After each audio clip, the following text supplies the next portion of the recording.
ശരിയല്ലാത്തൊരു പ്രവണതയാണ്. പക്ഷേ സാധാരണ അങ്ങനെ കമ്മ്യൂണിസ്റ്റ് പാർട്ടിയിൽ നിന്ന് വിമതരായിട്ട് ആരെങ്കിലും പോയാൽ അവർക്ക് വലിയ സ്വാധീനം സമൂഹത്തിൽ ഉണ്ടാകാറില്ല. നിങ്ങൾക്ക് ചരിത്രം അറിയാം, ഞാൻ പേരൊന്നും പറയുന്നില്ല.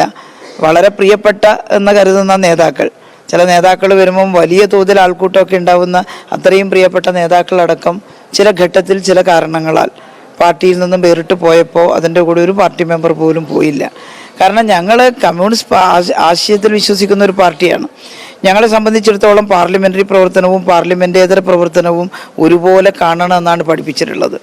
ഞങ്ങളെല്ലാവരും അങ്ങനെയാണ് കാണുന്നത്. ഞാൻ 96-2001 MLA ആയി. എന്നാൽ 2001-2006 കാലത്ത് ഞാൻ MLA ആയിരുന്നില്ല.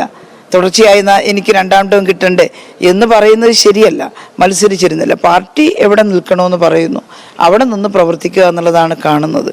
അതിലുപരിയായി നമ്മൾ ചിന്തിച്ചാൽ ജനങ്ങൾ നമ്മളെ തള്ളിക്കളയും. ജനങ്ങൾ നമ്മുടെ കൂടെ നിൽക്കില്ല, പാർട്ടി അനുഭാവികൾ നിൽക്കില്ല. അതാണ് പാർട്ടിയുടെ ചരിത്രം.